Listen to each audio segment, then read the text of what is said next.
Hello friends and welcome to med project medical lectures आणि मी तुमचा मित्र प्रशांत शिंदे आपल्या एका इंटरेस्टिंग व्हिडिओमध्ये तुमचं सर्वांचं स्वागत करतोय. तर मित्रांनो, भरपूर जणांचं स्वप्न आहे की आता बी-एस-सी नर्सिंगमध्ये करियर करायचं. तर बी-एस-सी नर्सिंगमध्ये काय-काय करियर आहे आणि तुम्हाला कामानंतर किती सॅलरी भेटणार आहे, त्यानंतर कोणते-कोणते तुम्हाला स्कोप्स बी-एस-सी नर्सिंगमध्ये आहेत, तर ते सर्व गोष्टींचा आपण इन डिटेल स्टडी आजच्या या व्हिडिओमधून करणार आहे. तर आजचा व्हिडिओ नक्की शेवटपर्यंत बघा आणि ज्या विद्यार्थ्यांना नर्सिंगमध्ये ॲडमिशन घेण्याचं स्वप्न आहे, तर त्यांच्यासाठी हा खूप इम्पॉर्टंट असणार आहे.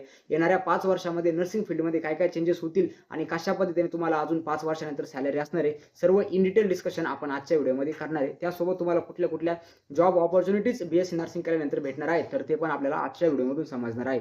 तर ज्या विद्यार्थ्यांना ॲडमिशन घ्यायचं आहे आणि जे विद्यार्थी करंटमध्ये बी-एस-सी नर्सिंग करत आहेत, तर दोन्हीसाठी आजचा व्हिडिओ खूप इम्पोर्टंट असणार आहे. शेवटपर्यंत व्हिडिओ नक्की बघा आणि तुमच्या रिलेटिव्हसोबत, फ्रेंड्ससोबत नक्की हा व्हिडिओ शेअर करा, ज्यांना बी-एस-सी नर्सिंगमध्ये करियर करण्याचं स्वप्न आहे मित्रांनो. तर आजच्या व्हिडिओला आपण स्टार्ट करू. तर माझं नाव आहे मित्रांनो प्रशांत शिंदे आणि माझं बी-एस-सी नर्सिंग एम-एच-एस युनिव्हर्सिटीमधून मित्रांनो कंप्लीट झालेला आहे. आपल्या आजच्या व्हिडिओचा टॉपिक जो आहे तो what is BSc nursing. Okay मित्रांनो, तर व्हॉट इज बी-एस-सी नर्सिंग आणि सर्वजण बी-एस-सी नर्सिंग करण्याच्या पूर्वी एकच विचार करतात की ह्या प्रोफेशनला फ्युचरमध्ये किती स्कोप असणार आहे. तर मित्रांनो, हे मी नाही सांगणार आहे, हा स्कोप तुम्हाला सांगतोय मित्रांनो. WHO that is the World Health Organization estimated a shortage of BSc nursing candidates किंवा नर्सिंगचे जे कॅन्डिडेट्स आहेत, तर त्यांचं शॉर्टेज किती आहे?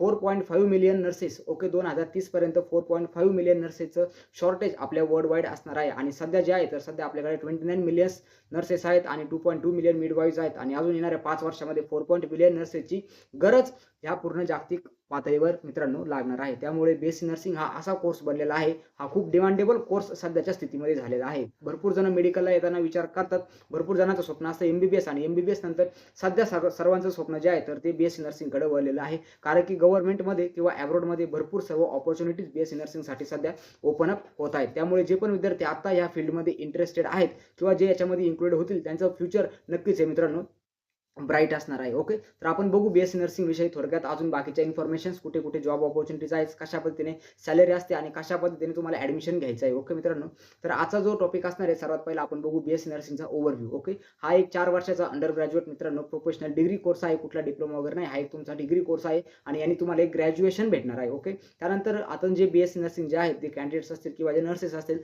तर त्यांचं काम काय असतं याच्याविषयी भरपूर जणांना मित्रांनो डाऊट्स असतात. तर पूर्ण भरपूर एकदम इन डिटेलमध्ये जर सांगायचं जर झालं, तर हेल्थ असोसिएटेड सर्व जे वर्क्स असतात, तर सर्व वर्कमध्ये नर्सेसची गरज पडते आणि सर्व कामांमध्ये नर्सेसची गरज आहे मित्रांनो. It focus on the direct patient care. तुम्ही डायरेक्टली पेशंटच्या केअरमध्ये इन्व्हॉल्व असता. त्यानंतर कम्युनिटी आणि हेल्थ केअरमध्ये तुम्ही इन्व्हॉल्व असता. त्यानंतर हेल्थ केअर मॅनेजमेंटमध्ये इन्व्हॉल्व असतात. त्यानंतर रिसर्च आहे, टीचिंग आहे, भरपूर सर्व गोष्टी आहेत ज्यामध्ये एक नर्स ही इन्व्हॉल्व असते. त्यानंतर combine the theoretical learning with hands on clinical setting. आणि ज्यावेळेस तुम्ही कॉलेजमध्ये 4 वर्षाचा हा कोर्स घेत असता, तर त्यावेळेस तुम्हाला थेरॉटिकल नॉलेज अलॉंग विथ तुमची कॉलेजचे पोस्टिंग्स कसं असतात, ज्यामुळे तुम्हाला जे तुम्ही थेरीमध्ये शिकले, तर त्याचं तो लगेच तुम्हाला प्रॅक्टिकल पण त्याचं नॉलेज तुमचं तिथेच लगेच बिल्डअप होत असतं मित्रांनो. त्यानंतर बाकीच्या ज्या डिटेल्स आहेत, म्हणजे ॲडमिशन कसं असतं, तर तुम्हाला 10वी नंतर 2 वर्षाचं जे आपली 12वी आहे, तर 12वी तुम्हाला पी-सी-बी हा ग्रुप तुमचा पाहिजे. त्यानंतर ड्युरेशन जे आहे, तर आपल्या 4 वर्षाचा हा डिग्री कोर्स आहे. इलिजिबिलिटी जर बघितली 10+2 त्यामध्ये तुमची फिजिक्स, केमिस्ट्री, बायोलॉजी म्हणजे पी-सी-बी ग्रुप पाहिजे. त्यानंतर इंग्लिश हा सब्जेक्ट पाहिजे आणि मिनिमम एज तुमच्या मित्रांनो 17 असलं पाहिजे. त्यानंतर महाराष्ट्रामध्ये जर तुम्ही बी-एस-सी नर्सिंग जर करणार जर असेल, तर तुम्हाला आपली जी एम-एच नर्सिंग सीटी आहे, तर त्या नर्सिंग सीटी तुम्ही इलिजिबल पाहिजे, ती नर्सिंग सीट तुम्ही दिलेली पाहिजे. आता मागच्या वर्षी जर आपण बघितलं, तर 45% क्रायटेरिया होता. बट नंतर भरपूर कॉलेजमध्ये स्टुडंट्स भेटले नाही किंवा भरपूर कॉलेजची संख्या दिवसेंदिवस वाढत चालली. स्टुडंट आता सध्याला तेवढे नाही आहेत. तर त्यामुळे हा जो 45% याचा क्रायटेरिया आहे, तर तो आपल्या गव्हर्नमेंटने पूर्ण झिरो करून डायरेक्टली जे विद्यार्थ्यांनी सीईटी दिली, तर त्यांना पण ॲडमिशन दिलं मित्रांनो. तर आता आपण ह्यावेळेस ज्यावेळेस आपण सीईटी डिस्कस करतो, तर सीईटीमध्ये मित्रांनो तुम्हाला फिजिक्स आहे, केमिस्ट्री आहे, बायोलॉजी आहे, इंग्लिश आणि नर्सिंग ॲप्टिट्यूड असे 5 क्वेश्चन असतात. तर तुम्हाला फिजिक्स, केमिस्ट्री, बायोलॉजी याचा तुमचा सिलेबस हा 11वी आणि 12वीच्या सिलेबसवर हा पूर्ण तुमचा बेस आहे. त्यानंतर इंग्लिश तुम्ही 5वी पासून शिकत आलात, तेच तुम्हाला सर्व ग्रामर वगैरे करायचं आहे. बट एक इम्पॉर्टंट सब्जेक्ट राहतो मित्रांनो, that is the nursing aptitude. आणि नर्सिंग ॲप्टिट्यूडची हीच तुमची उणीव भरून काढण्यासाठी आपल्या मेड प्रोजेक्ट मेडिकल लेक्चर्सने चालू केलेले आहेत मित्रांनो classes nursing aptitude specially. Okay, ज्याची फीज राहणार आहे मित्रांनो फक्त ₹499 आणि ज्यामध्ये तुमचा नर्सिंग ॲप्टिट्यूडचा सर्व सिलेबस आणि नॉट ओन्ली सिलेबस, तर त्या सिलेबसवर कशा पद्धतीने एमसीक्यू विचारले जातात, तर ते एमसीक्यू पण मित्रांनो तुमचे या बॅचमधून कव्हर करून घेतले जाणार आहे. तर ज्या विद्यार्थ्यांना आता 2026 मध्ये ही सीईटी द्यायची असेल आणि ज्या विद्यार्थ्यांना नर्सिंगमध्ये ॲडमिशन घ्यायचं असेल, तर त्या विद्यार्थ्यांनी आजच आपल्या बॅचमध्ये मित्रांनो एनरोल करा. आपल्या WhatsApp ग्रुपची लिंक डिस्क्रिप्शनमध्ये दिलेली आहे व्हिडिओच्या. तिथून तुम्ही डायरेक्टली आपला WhatsApp ग्रुप जॉइन करा. त्यासोबत Google फॉर्मची लिंक आहे, Google फॉर्म फिल करा आणि डायरेक्टली तुम्ही आपल्या ही जी बॅच आहे नर्सिंग ॲप्टिट्यूडची, तर यामध्ये एंटर होऊ शकता. ओके, ज्या विद्यार्थ्यांचं स्वप्न आहे की त्यांना गव्हर्नमेंट कॉलेज पाहिजे, गव्हर्नमेंट कॉलेजसाठी मित्रांनो तुम्हाला 90+ पर्सेंटाइल असणे खूप इम्पॉर्टंट आहे. आणि जर तुम्ही नर्सिंग ॲप्टिट्यूड या सब्जेक्टमध्ये जर प्रॉपरली स्कोर जर केला तर तुम्हाला 101% गव्हर्नमेंट कॉलेज मित्रांनो भेटू शकतं. तर ज्या विद्यार्थ्यांचं स्वप्न आहे गव्हर्नमेंट कॉलेज भेटायचं त्या विद्यार्थ्यांनी नक्की आपल्या बॅचमध्ये एनरोल करा. नक्कीच तुम्हाला याचा फायदा होणार आहे. तर वळूया आपल्या बाकीच्या सब्जेक्टकडे जे आपण नर्सिंगचं आपण बेसिक बघतो. ओके. त्यानंतर आता करिक्युलम हायलाइट जे आहेत ज्यावेळेस तुम्ही नर्सिंगच्या कोर्समध्ये एंटर कराल ज्यावेळेस तुमचं ॲडमिशन होईल तर तुम्हाला कोणते कोणते सब्जेक्ट असणार आहेत तर कोर सायन्स म्हणजे बेसिक सायन्समध्ये तुम्हाला ॲनाटॉमी, फिजिओलॉजी, मायक्रोबायोलॉजी आणि फार्माकोलॉजी हे सब्जेक्ट असणार. त्यानंतर स्पेशलाइज नर्सिंग जर बघितलं ज्यावेळेस तुम्ही थर्ड इयर आणि लास्ट इयरमध्ये येणार त्यामध्ये तुम्हाला मेडिकल सर्जिकल नर्सिंग आहे, त्यानंतर पिडियाट्रिक आहे, ऑप्स गायनी आहे, त्यानंतर मेंटल हेल्थ नर्सिंग आहे, कम्युनिटी हेल्थ नर्सिंग आहे. हे नर्सिंगमध्ये असणारे काही स्पेशल सब्जेक्ट आहेत. त्यानंतर बाकीचे पण सब्जेक्ट आहेत कॉम्प्लिमेंटरी सब्जेक्ट आपण त्याला असं म्हणतो. त्यामध्ये सायकोलॉजी आहे, न्यूट्रिशन आहे, नर्सिंग रिसर्च आहे, मॅनेजमेंट आहे, फंडामेंटल ऑफ नर्सिंग आहे.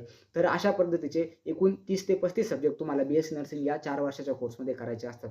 आता करिअर ऑपॉर्च्युनिटीज काय काय आहे तर याच्यावर आपण जर थोडा फोकस जर केला तर तुम्ही रोल्स बघा तुमचे काय काय रोल्स तुम्ही ॲज इथे डिफाईन करू शकता. त्यामध्ये तुम्ही ॲज अ स्टाफ नर्स म्हणून वर्क करू शकता. नर्सिंग ऑफिसर आहे, ICU नर्स आहे, मिलिटरी आहे, military nursing officer, nursing educator असेल, रिसर्चर असेल तर असे भरपूर सर्व रोल्स आपल्या नर्सिंग करिअरमध्ये आहेत. त्यानंतर वर्कप्लेस कोणते आहेत तर तुम्ही हॉस्पिटल्समध्ये करू शकता काम, क्लिनिकल आहेत, त्यानंतर कम्युनिटी हेल्थ सेंटर्स आहेत, स्कूल आहेत, NGO आहेत, त्यानंतर मिलिटरी असेल अशा भरपूर ठिकाणी तुम्ही काम करू शकता. त्यानंतर फर्दर स्टडीमध्ये BSc नंतर तुम्ही BSc नर्सिंग एकदा तुमचं कंप्लीट झालं की नंतर तुमचे पोस्ट ग्रॅज्युएशन डिप्लोमाज असतात. त्यामध्ये ICN आहे, कार्डियाक आहे, असे भरपूर व्हेरियस तुमचे डिप्लोमाज असतात. कम्युनिटी हेल्थ नर्सिंगचे डिप्लोमा वगैरे असतात.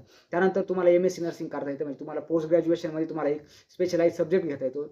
एकदा तुम्ही MSc नर्सिंग केलं की त्यानंतर मग तुम्ही PhD किंवा MPhil पण करू शकता आणि एक डॉक्टरेट डिग्री मित्रांनो तुम्ही तिथं घेऊ शकता. त्यानंतर तुम्ही MBA करू शकता. हॉस्पिटल ॲडमिनमध्ये तुम्ही MBA पण करू शकता. PhD वगैरे करू शकता. भरपूर स्कोप आहे. BSc नर्सिंगवरच फक्त आपल्याला थांबायचं नाहीये. तर BSc नर्सिंग नंतर पण भरपूर सर्व स्टडीचे तुमच्यासाठी ऑप्शन्स आहेत.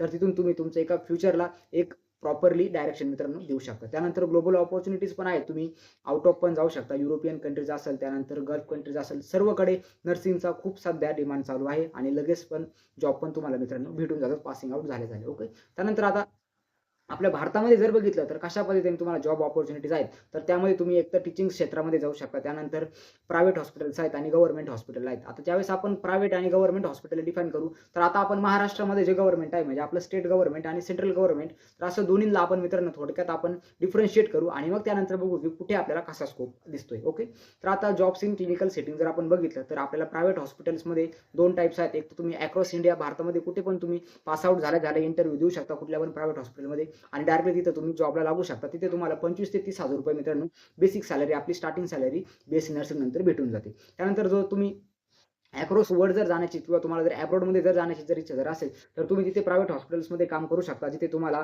2 लाख ते 2.5 लाखापर्यंत सॅलरी भेटते. ज्यामध्ये जरी तुमचा 50% खर्च झाला तरी तुम्ही 1 लाख प्लस तुमची मंथली सेव्हिंग मित्रांनो करू शकता. त्यामध्ये तुम्हाला भरपूर सर्व एक्झाम्स आहेत. त्यानंतर लँग्वेज आहे. जर तुम्हाला युरोपियन कंट्रीजमध्ये जायचं असेल तर तुम्हाला लँग्वेज लागते. त्यानंतर जर तुम्हाला गल्फ कंट्रीजमध्ये जायचं असेल तर मग तिथे HEE एक्झाम आहे. त्यानंतर HAD एक्झाम आहे. त्यानंतर DHA एक्झाम आहे. तर त्या DHA वगैरे एक्झाम देऊन तुम्ही ज्या आपल्या गल्फ कंट्रीज आहेत तर तिकडे तुम्ही जाऊ शकता. त्यानंतर आपली IELTS आहे, OET आहे जेणेकरून त्या एक्झाम तुम्ही पास करून बाकीच्या ज्या कंट्रीज आहेत तर त्या कंट्रीजमध्ये तुम्ही ऑस्ट्रेलिया असेल, त्यानंतर अमेरिका असेल तिकडे तुम्ही जाऊ शकता. त्यानंतर जॅपनीज वगैरे लँग्वेज शिकल्यानंतर तुम्ही त्या पर्टिक्युलर देशामध्ये जाऊन पण काम करू शकता. त्यानंतर आता स्टेट लेव्हलमध्ये आपल्या महाराष्ट्र लेव्हलला कोणत्या जॉब्स आहेत आणि सेंट्रल लेव्हलला कोणत्या जॉब्स आहेत तर त्याच्यावर आपण थोडा आता फोकस करू. आता आपल्या जर स्टेट लेव्हलला जर बघितले मित्रांनो तर NHM स्टाफ नर्स म्हणून एक पोस्ट आहे ज्यामध्ये तुम्हाला 25,000 ते 30,000 सॅलरी भेटते. त्यानंतर कम्युनिटी हेल्थ ऑफिसर आहे ज्यामध्ये तुम्हाला 40,000 सॅलरी भेटते. त्यानंतर DMAR नर्सिंग ऑफिसर आहे ज्यामध्ये तुम्हाला 70,000 ते 80,000 सॅलरी असते.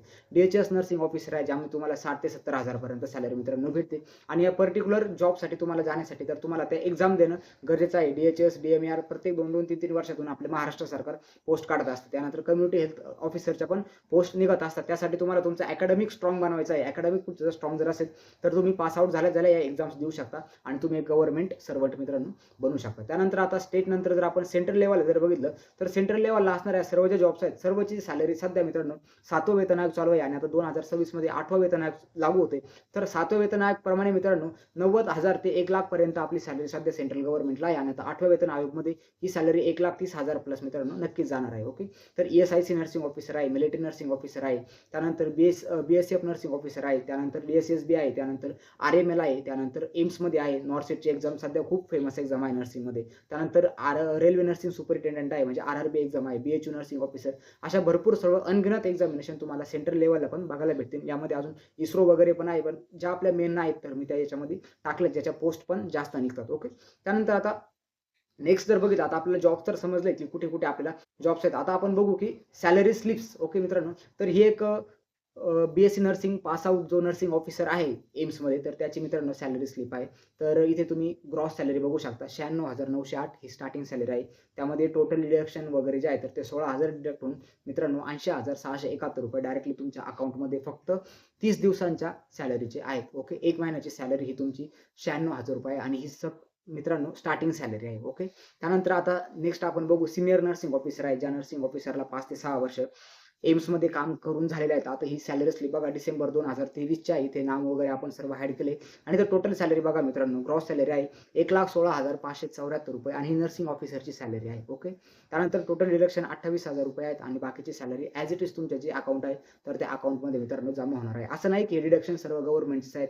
या डिडक्शनमध्ये तुम्हाला परत तुम्ही ज्यावेळेस रिटायरमेंट होणार त्यावेळेस सर्व डिडक्शन तुम्हाला रिटर्न भेटत असतात. फक्त याच्यामध्ये इन्कम टॅक्स आहे तो तुमचा कट होणार आहे. बेसिक पे बघा इथे मित्रांनो, तर ही जी सॅलरी आहे तर ती 8व्या वेतन आयोगाप्रमाणे आहे बघा इथे पे स्केल आहे 8 आणि आता हेच 8 नंबरचं जे पे स्केल आहे तरी आता बेसिकली आपल्या जनरल नर्सिंग ऑफिसरला पण लागू होणार आहे. ही एक सीनियर नर्सिंग ऑफिसरची एम्समधली सॅलरी स्लिप आहे. त्यानंतर आता ही नेक्स्ट सॅलरी स्लिप बघा मित्रांनो, ही ESIC नर्सिंग ऑफिसरची आहे. ओके. Employ state. तर याच्यामध्ये बघा टोटल जी सॅलरी आहे, टोटल अर्निंग आहे तर ₹97,470 मित्रांनो ही 31 दिवसांची सॅलरी आहे म्हणजे 1 मंथची सॅलरी आहे. त्यानंतर नेक्स्ट आपल्याकडे आहे RRB रेल्वेची जे पोस्ट असतात तर त्याच्यामधली आपल्याकडे ही सॅलरी स्लिप आहे. याच्यामध्ये बघा मित्रांनो सीनियर नर्सिंग सुपरिटेंडंटची ही सॅलरी स्लिप आहे. ₹92,802 ही सॅलरी आहे. तर मित्रांनो ह्याची सर्व सॅलरी स्लिप्स आहेत तर या सर्व मागील 2 वर्षाच्या आहेत 2023, 24, 25. बट आता 2026 नंतर या सर्व सॅलरीमध्ये तुम्हाला भरपूर एकदम वाढ दिसणार आहे. सर्व जे सॅलरी आहेत बेसिक सॅलरी ही तुमची 1,30,000च्या वरती असणार आहे. ओके. तर अशा पद्धतीने नर्सिंग जर बघितलं तर एक तुम्हाला जर कमी खर्चामध्ये आणि तुम्हाला जर जास्त सॅलरी जर घ्यायची जर असेल, कमी दिवसांमध्ये जास्त सॅलरी घ्यायची असेल तर नर्सिंग हे करियर चूज करणं एकदम ओके असणार आहे मित्रांनो. तुमच्यासाठी फ्युचरच्या दृष्टीने खूप इम्पॉर्टंट आहे नर्सिंग. ओके. मेडिकल क्षेत्रामधलं एक टॉपचं प्रोफेशन जे आहे तर ते नर्सिंग सध्या मित्रांनो बनलेलं आहे आणि भरपूर आपल्या गव्हर्नमेंटच्या अपॉर्च्युनिटीज आहेत. तुम्ही आउट ऑफ पण जाऊ शकता. तर आय होप तुमच्या सर्वांचे जे डाऊट्स आहेत तर ते आजच्या व्हिडिओमधून क्लिअर झाले असेल. BSc नर्सिंग काय आहे आणि BSc नर्सिंग नंतर तुम्हाला कशा पद्धतीने स्कोप मित्रांनो इंडियामध्ये ॲज वेल ॲज अब्रॉडमध्ये आहे तर याची मी बेसिक इन्फॉर्मेशन देण्याचा प्रयत्न केला आहे. तसं जर बघितलं तर एका टॉपिकवर 2-2 तासाचा हा व्हिडिओ बनू शकतो. इतकी इन्फॉर्मेशन आपण याच्यामध्ये मित्रांनो लपलेली आहे. तर मित्रांनो आय होप तुमच्या सर्वांचे जे BSc नर्सिंगबद्दलचे डाऊट्स आहेत तर ते क्लिअर झाले असतील. स्टील अजून कोणाला काही जर डाऊट जर असतील तर मित्रांनो नक्कीच आपल्या कमेंट सेक्शनमध्ये सांगा आणि तुम्ही जर नर्सिंगमध्ये असाल आणि तुम्ही सध्या काय रोल करत आहात नर्सिंगमध्ये हे आपल्या कमेंट सेक्शनमध्ये नक्की कळवा आणि तुम्हाला नर्सिंग करण्याची इच्छा आहे का हे पण तुम्ही मित्रांनो नक्की सांगा. आणि ज्या विद्यार्थ्यांना आता नर्सिंग CET द्यायची आहे तर त्यांनी आपल्या मित्रांनो नर्सिंग ॲप्टिट्यूडच्या बॅचमध्ये नक्की एनरोल करा. 101% मित्रांनो तुम्हाला 20 आउट ऑफ 20 मार्क आपल्या नर्सिंग ॲप्टिट्यूडमध्ये मिळून जातील. Thank you friends. आपल्या चॅनलला आजच सबस्क्राईब करा अशाच नवीन व्हिडिओ